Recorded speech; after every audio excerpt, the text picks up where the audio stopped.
안녕하세요. 저는 40대 후반의 여자입니다. 제 소개부터 먼저 드리자면 저는 이혼한 지 올해로 2년이 되었고요. 애가 둘이 있는데 둘째까지 완전히 올해의 성인이 되었습니다. 제가 이혼하던 때에 첫째는 대학생이었어도 둘째 아이가 고등학교에 재학 중이어서 공부에 한참 민감할 때였는데 그때 제가 유일하게 제 이혼을 죄스럽게 느꼈던 건 바로 둘째 아이 때문이었고 그 외에는 정말 아무것도 신경 쓰이던 게 없었죠. 빨리 이혼을 해서 이 남자, 정확히는 이 집구석에서 벗어나야겠다는 생각뿐이었어요. 장성한 아들들을 둘이나 놔두고서 이제 막 아이 교육에 탈피를 하고서 자기 인생을 즐겨야 할 때 왜 이혼을 한 거냐며 절 이해하지 못하는 지인들도 많았습니다. 조금만 버티면 둘째 아이도 대학에 들어갈 텐데 왜 더 기다려보질 않고서 지금 하필 이혼을 하려 하냐면서 저희 친정엄마도 저를 나무라셨어요. 저에겐 친정엄마한테조차 말하지 못한 사연이 있었습니다. 표독스럽다 못해 꿈에도 나와 저를 괴롭히는 시어머니의 시집살이를 제가 도무지 견디지 못했기 때문에 이혼을 결심했던 거였거든요. 저희 시어머니는 야망이 참 야무진 분이셨어요. 보통 저희 어머니 또래의 옛날 분들, 자식들을 잘 키워놓은 것을 인생의 업으로 여기고 사셨잖아요. 저희 친정엄마도 마찬가지셨고요.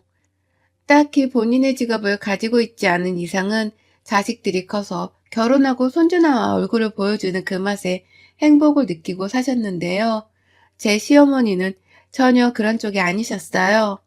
자식들을 잘 키워서 서울까지 대학을 보내고 직장 잡으라고 자리 잡고 살게까지 만드셨는데 그보다 더 큰 욕심을 가지고서는 자식들에게 늘상 영향력을 발휘하셨답니다. 내가 너희들을 이만큼 키워놓고 서울에 자리 잡고 살기까지 했으니 적어도 집집마다 내 방 하나 정도는 만들어 놓고 1년에 한 달씩이라도 번갈아 가면서 날 거두고 보살펴달라는 소리를 눈 하나 깜빡하지 않고 뱉어내시는 양반이었어요. 자식 며느리 집에 방 하나 정도는 당연히 받아야 할 존재라고 스스로를 생각하시는 야무진 분이셨죠. 저희 어머니께서는 제 남편을 포함해서 아들 둘에 딸 둘, 총 4명의 자식을 낳으셨습니다. 저희 남편은 그 중에서 둘째 아들이고요. 남편의 얘기를 들어보니까 시아버지는 젊으실 적부터 밖에서 자식들 키울 돈을 벌어온다면서 굉장히 바쁘게 사셨고 또 그런 만큼 굉장히 무뚝뚝하고 가부장적이셨다고 해요. 집에 오면 살림 하나 거두려고 하질 않고 본인이 돈을 벌어오는 것에 대해서 할 일을 다 하고 산다고 생각을 하셨던 분이셨던 것이죠. 그러니 시어머니가 혼자서 내 자식들을 키우며 집안일을 다 책임져 오셨고 거기에 자녀 교육까지 다 도맡아서 자식들을 서울로 보내신 건데요. 시어머니는 그에 대한 자부심이 상당한 듯 보였어요. 그 도가 너무 지나친 바람에 자식들도 하나같이 시어머니의 행동을 부담스러워 했고요. 저는 잘 모르겠지만 제가 결혼하기 전에 저희 큰 아주버님네에 가서는 예고도 없이 합가를 하자면서 이삿짐 트럭을 불러 짐을 옮기셨다가 큰형님한테 매몰차게 쫓겨난 적도 있다더군요. 그 바람에 시어머니는 급한 대로 결혼을 한 여동생이랑 자취를 하고 있던 남편의 자취방으로 피신을 오셨고 그 좁은 집에서 하루도 못 버티시다가 다시 시댁으로 내려가신 적이 있었다고 합니다. 뭐 이런 무대뽀에 시어머니가 다 있나 싶으시죠? 저도 그랬거든요. 하지만 결혼을 해서 겪어보니 무작정 이삿짐 트럭을 부르셨던 어머님의 모습은 아주 양반이었어요. 그보다 더한 것들을 결혼하고서 지금껏 무려 20년이 넘는 시간 동안 지속하셨죠.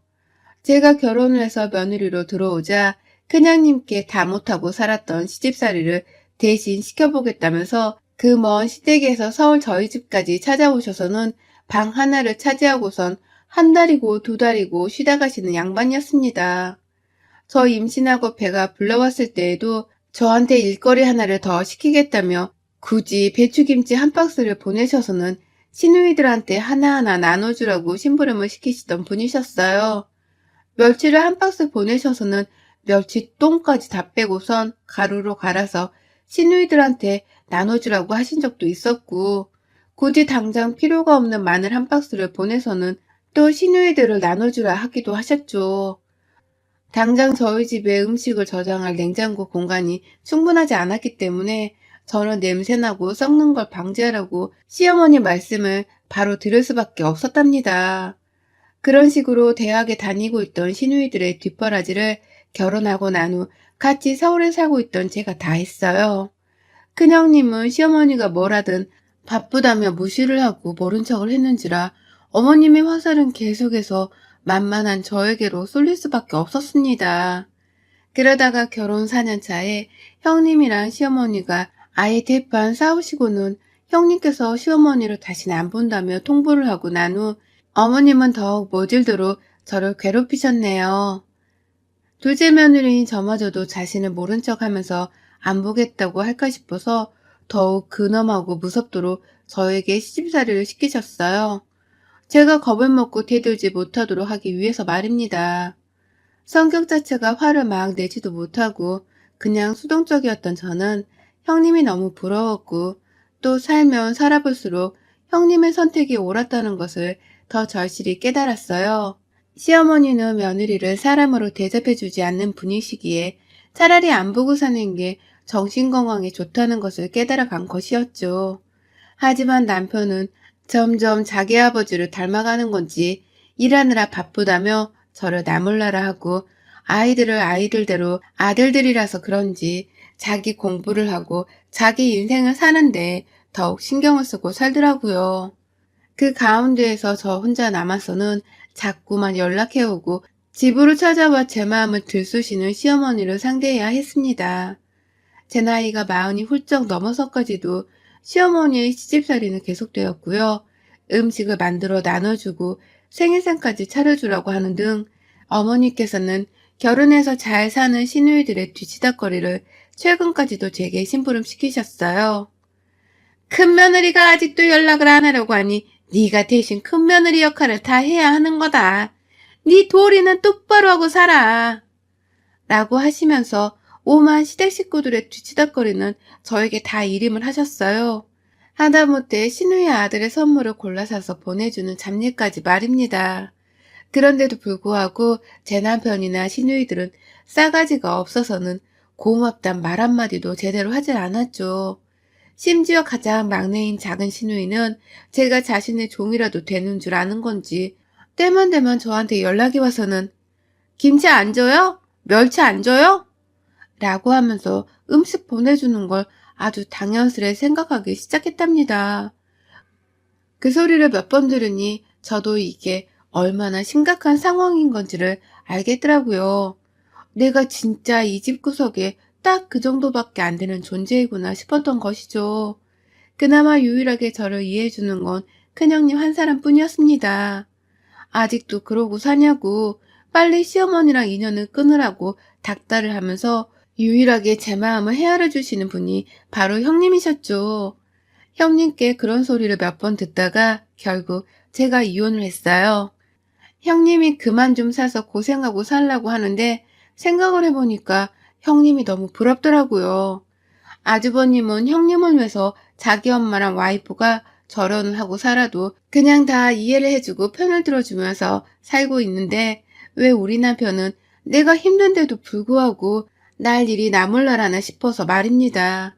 미운 건 시어머니였고 원망은 남편에게 했었네요. 날 지켜주고 보듬어줘야 할 남편에게 받아버린 실망감을 되돌리기가 너무 힘들었기 때문에 신뢰가 바닥이 나버린 것이었죠. 부부 사이에는 신뢰가 정말 중요한 거잖아요. 그렇게 결심을 해버리고 난 후 지난 20년이 넘도록 하고 싶다고 생각을 했던 이혼을 행동으로 옮긴 건 쉬웠답니다. 너무나 단호히 이혼을 해야 했기 때문에 남편에게 독하도록 고집을 부렸고요. 제가 제발 좀 살게 해달라고 남편한테 울고불고 하면서 진절머리가 난다고 학을 뗐어요. 절대로 다시는 너네 엄마랑 보고 싶지도 않고 말도 섞고 싶지 않으니 날 좀 이 집 구석에서 영영 떠나게 해달라고 딱 잡아 매달렸죠. 그러니 남편도 그런 제 모습에 충격을 받았는지 생각 좀 해보겠다고 하다가 결국 살림살이며 뭐며 다 손을 떼고선 친정으로 가버린 저에게 이혼을 해줬습니다. 그렇게 이혼녀가 되어버리고 나니 제 속은 정말 거짓말처럼 편해졌고요. 결혼 생활 내내 고구마를 100개는 먹어 쌓아둔 것 같이 속이 답답하고 죽겠더니만 이혼을 하고 나니 그 속이 뻥 뚫려버리더라고요. 당장 저 혼자 먹고 사는 게 문제였지만 다행히 친정아버지가 가게 일을 하시던지라 제가 거기 나가서 아르바이트를 하며 푼돈이라도 벌어볼 수 있었고 모든 건 잘 풀려갔습니다. 한동안은 아이들에게 미안한 마음이 컸지만 그마저도 제가 살 것 같으니 다 괜찮아 보였어요. 그런데 이놈의 시어머니와의 인연은 질긴 걸로도 모자라 아주 철썩 달라붙어서는 쉽사리 떼어지지가 않더라고요. 이혼하고서 얼마 지나지 않아서 코로나가 터졌는데 아버지가 하시던 식당에 손실이 좀 있었어요. 운영을 잘 하지도 못하게 하다 보니까 손님이 당연히 줄어들 수밖에 없었고 여러 가지 복잡한 상황들이 많았습니다.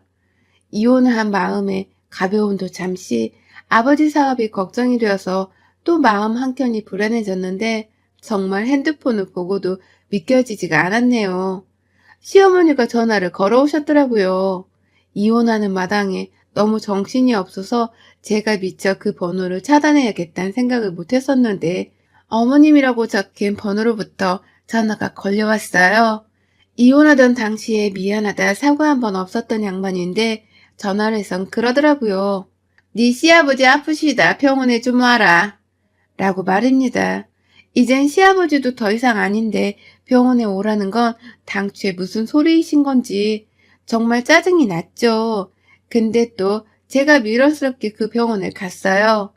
아버님 상태가 오늘 내일 한다고 하길래 더 위독해지기 전에 A이상 인사는 드려야 할 것 같았거든요. 하지만 겨우 한번 들렸던 그 병문안으로 인해서 저는 시어머니의 전화를 그 후에도 자주 받아야만 했답니다. 네 시아버지가 괜찮아졌는데 또 유독해지셨다. 와서 인사해라. 라고 하면서 또 한 차례 인사를 오라고 하는 연락을 해오기도 하셨고 급기야 네 시누이 지금 애 때문에 바빠서 병원에 못 온다고 하는데 네가 좀 대신 와라. 라고 하면서 시아버지의 병실에 자리를 지킬 사람으로 저를 부르기도 하셨어요.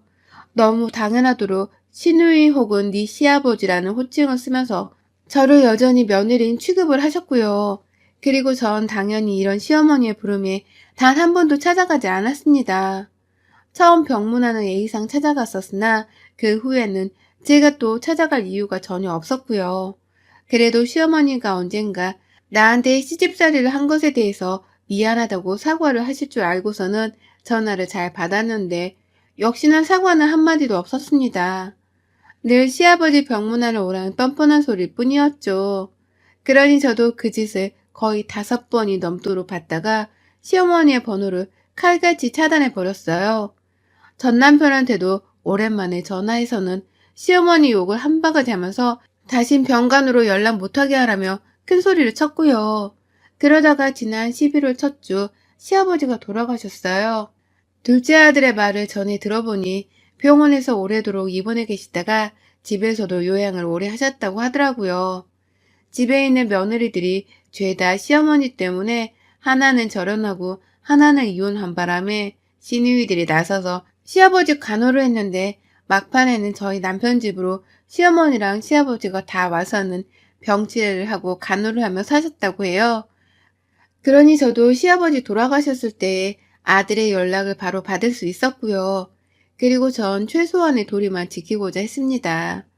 내가 이제 며느리도 아니고 그렇다고 유별나게 정을 쌓고 산 시아버지도 아니었는데 필요 이상으로 장례식장을 찾고 필요 이상의 일을 베풀며 며느리 짓을 할 필요는 없다고 생각했어요. 그래서 그냥 딱 한 번 최소한의 예의만 갖추고서는 남인 자격으로 장례식장을 찾았습니다. 입구에서 아들들이 저를 기다려주고 있었던 바람에 함께 아이들과 들어갔죠. 그런데 시아버지 계시던 병원에서 딱 한 번 마주친 게 다였던 시어머니께서 그 오랜만에 저를 보자마자 며느리 왔다. 니들은 이제 일어나라. 가서 좀 쉬고 있어. 라고 하시는 게 아니겠어요? 그러더니만 옆에서 상을 차리면서 앉아있던 시누이들한테 일어나라고 손짓을 하는데 시누이들이 진짜로 자리에서 일어나는 겁니다. 저를 보며 인사도 대충 하고 무슨 짐을 맡기려는 사람인들 마냥 사람들 오면 인사는 하세요. 앉아있지 말고. 언니 입힐 상복은 어딨어? 라고 하는데 순간 이게 뭐지 싶었어요. 난 당연히 조문객으로 장례식장에 참석을 한 건데 나를 아직도 이직부석의 종노릇을 한 며느리로 아는 건가 싶어서 확 돌아버리겠더라고요. 그 와중에 인사도 대충 해대는 시누이들의 뻔뻔한 얼굴이나 나를 또 어떻게든 부려먹어보려고 상복을 열심히 찾아다니는 시어머니 얼굴을 보니 토가 쏠려 나오는 것도 같았고요. 그래서 저는 상복을 찾아 산만리 중인 시어머니를 뒤로 한 채 싸가지 없는 시누이들한테 먼저 말을 했어요. 내가 상복을 왜 입어요? 내가 이 집이랑 무슨 관계가 있다고 상복을 입으래? 라고 말입니다. 그러자 남편도 제 아이들도 그리고 시누이들도 순간 1초 정도 당황을 하더라고요. 제 말이 너무나 맞는 말이었으니까 자신들도 순간 이러면 안 되는 건가 싶었던 것이죠. 그리고 전 이 사람들이 날 아직도 쥐들 따까리로 아는 거야? 아직도 그 버를 못 고쳤어? 집안에 있는 며느리 둘이랑 쌩을 까고 살아놓고서 아직 그 버릇을 그대로 가지고 있는 거야? 라면서 제 차 시누이들 향해 기가 차서 말도 안 나온다며 헛웃음을 지어 보이니 뒤에서 시어머니가 갑자기 저를 향해 큰 소리를 내면서 뛰어왔어요. 너 왜 웃어? 장례식장에서 누가 웃으래? 라고 말입니다. 본디 장례식장은 울기만 하는 자리도 아니고 떠나신 분께 조의를 표현하고 진심을 다해 안녕을 비는 자리인 건데 졸지의 장례식장에서 오랜만에 만나 인사를 나누고 있던 일부 조문객들까지도 저희 시어머니의 말씀에 웃음기를 싹 빼고서는 일동 침묵을 하셨어요. 시아버지가 그리 대단한 분도 아니셨고 존경받고 사랑받을 만한 인성을 가진 분도 아니셨는지라 거기 있던 대부분의 조문객들은 단지 예의를 갖추기 위해서만 장례식장을 찾은 것이었거든요. 저도 당연히 그랬고요. 그런데 순간 웃지 말고 진지하게 조문만 하라며 절 다그치는 시어머니의 그 한 말씀에 모든 조문객들이 일단 똥 씹은 표정이 되어서는 저와 시어머니의 갈등을 불난집 구경하듯 쳐다보기 시작했어요. 저도 점점 그 사람들의 시선이 느껴져 얼굴이 달아 올라갔는데 앞에서 또 멀뚱거리면서 아무 말도 못한 채 시어머니가 절 혼내키는 걸 구경만 하고 있던 남편이라 눈이 딱 마주친 순간 뒷골이 땡겼습니다. 난 이혼을 하고 나서도 또 이런 소문을 당하는구나 싶어 억울한 마음이 컸어요. 남편을 향해서 느끼는 분노도 여전했고요. 자기 마누라가 어떤 취급을 받고 살던 말던 아무 신경도 쓰지 않은 채 그저 남일 보듯 뻔뻔하게 구는 그놈의 전 남편이 정말 싫었습니다. 그러는 와중에 앞에서 계속 입이 달려있음 말을 좀 해보라고. 남의 장례식장에 와서 웃긴 왜 쳐웃어? 왜 웃었냐니까? 라고 하면서 절 손가락으로 쳐대고 있는 시어머니도 정말 꼴불견이었네요. 결국 손가락으로 한 번 더 쳐보라면서 시어머니께 경고를 날리듯 저는 보란 듯이 한 대 더 친 시어머니의 만행에 폭발을 하고 말았습니다. 남의 장례식장에 와서 왜 웃었냐고? 말 한번 잘했네요. 남의 장례식에 인사하러 온 것뿐인데 당신은 내 상복을 도대체 왜 찾고 있는 거야? 인연들은 하나같이 왜 나한테 장례를 떠맡기라는 듯이 자리를 비키려고 한 거냐고요. 이혼을 해도 이것들은 쌍으로 안면모술을 한 것들 같아. 어쩜 이렇게 변한 게 하나 없어. 라고 하면서 시어머니의 그 입을 싹 다물게 했고요. 남편을 향해서 야, 너는 내가 이혼을 하고서도 내가 이 꼴을 당하는데 주둥이를 쳐닫고 있냐? 등신 같은 자식. 저런 놈이랑 내가 20년을 같이 살았다는 게 분에 뒤지겠네. 이혼한 전 며느리한테 상복 입히려는 것들이 네 가족이라고. 정신 좀 차리고 쪽팔려 할 줄 좀 알라고. 라고 소리를 치며 장례식장을 아주 그냥 난장판으로 만들어버렸어요. 홧김에 남편한테 달려들어서는 입이 있음 말 좀 해보라며 가슴팍을 쳐대기도 했고요. 돌아가신 시아버지 영정 앞에서 내가 왜 이혼을 하고서도 이런 취급을 당해야 하냐고 라면서 원망의 소리를 내질렀죠. 그러다가 시어머니가 제 뒤통수에 대고서 야, 이혼을 했든 말든 네가 며느리는 며느리인데 장례는 치러야 할 거 아냐. 상복 입고 좀 도와주라는데 그게 뭐가 문제라고 이 사단이요. 저거 진짜 또라이 아니냐? 야, 너 혼자 이 장례 다 치러. 지금 네 시아버지 앞에서 경우가 없게 군 거 싹 다 빌고 가. 알았어? 라고 말을 하며 시누이들을 데리고 나가려 하는 그 모습에 분노가 들끓었어요. 자신도 조문객들 눈치가 보이는 건지 최대한 빨리 저한테 장례를 맡기고 장례식장을 도망쳐 나가려 하는 듯 보였고 그 모습에 저는 더 열불이 났답니다. 나 며느리 아닌데 왜 자꾸 나한테 장례를 맡기려 하냐니까? 라고 하면서 나가는 시어머니부터 시누이들의 상복 치맛자락을 잡고서는 줄다리기를 하듯이 잡아당겼어요. 잡아당기다 힘이 너무 셌는지 첫째 시누이는 뒤로 나자빠지고 시어머니는 민망스럽게 뭔 짓이냐면서 조문객들 눈치를 또 살살 보면서 저를 진정시키려 하는데 저는 그냥 시어머니를 그 자리에서 더 잡아당기고서는 가족들이 서 있는 그 자리로다가 어머님을 딱 세워뒀습니다. 아줌마 정신 차려요. 나 당신 며느리 아니고 당신 아들 이혼한 지 벌써 2년이야. 지금 죽어 누워있는 사람은 당신 남편이라고. 상을 치를 거면 당신 자식들한테 교육 똑바로 시켜가면서 치러요. 벌써부터 딸년들한테 장래까지 며느리한테 맡기려는 시집살이를 보이지 말고. 알겠어? 인사 한번 하러 왔더니만 인연들이 쌍으로 나한테 장례를 맡기려 하네. 하나같이 20년 전이나 지금이나 정신 못 차리고 사는 건 여전해. 진작에 이혼하고 떨어져 나오길 잘했지. 아휴, 아찔해. 내가 저 집 구석에서 더 살았을 거라고 생각하니 아찔해 죽겠다. 라며 장례식장을 뒤집어 놓을 만큼의 경련과 소리를 질러가면서 시어머니와 시누이들을 향해서 발악을 했어요.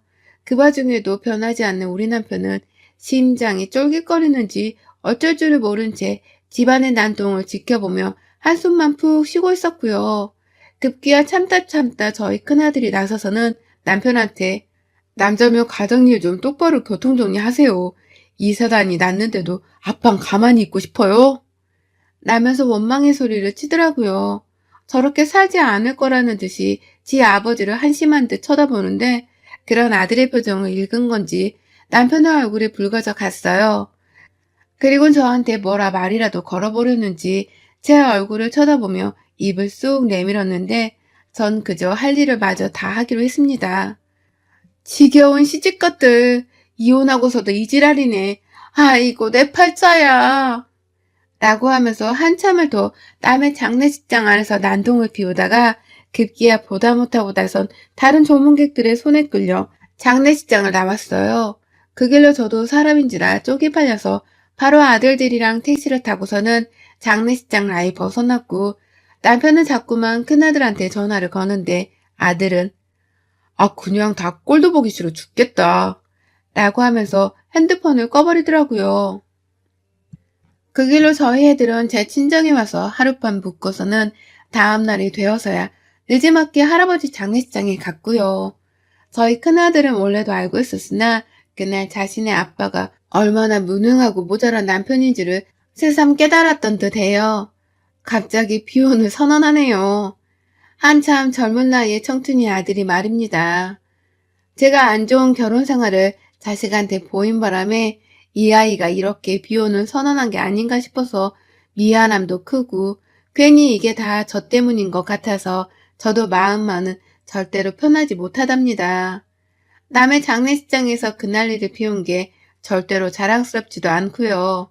하지만 그날 뭔가 변화가 있었는지 시어머니께서는 바로 짐을 싸고서는 큰 시누이 집에 들어갔다고 하고 남편은 남편대로 다신 들어올 생각 말라면서 문을 걸어 잠궜다고 하네요. 그리고서는 아들이 그러는데 남편이 혼자서 술을 마시다가 제 이름을 부르면서 울었다고 합니다. 20년을 같이 살다가 이혼당하고 엄마란 사람은 여전히 저 모양이니 자신도 스스로가 최악의 지압이었다는 것을 새삼 느꼈던 것이었겠죠.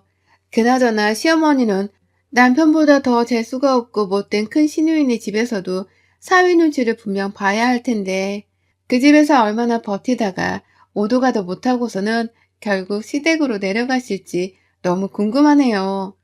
졸지에 멀쩡하다 며느리 둘한테서 팽을 당하고서는 얼마나 딸년들 옆에서 빈대를 붙을 수 있을런지. 남편 장례식장에서까지 며느리 한번 골탕 먹여보겠다고 단체로 나섰던 우리 시댁 여자들. 정말 가지가지했던 사람들이 아닌가 싶습니다. 다시 한번 느꼈지만 저 진작 이혼하고서 이 집구석에서 나온 거 진짜 잘한 짓인 것 같아요. 여러분의 생각은 댓글로 남겨주세요. 오늘도 시청해 주셔서 정말 감사합니다.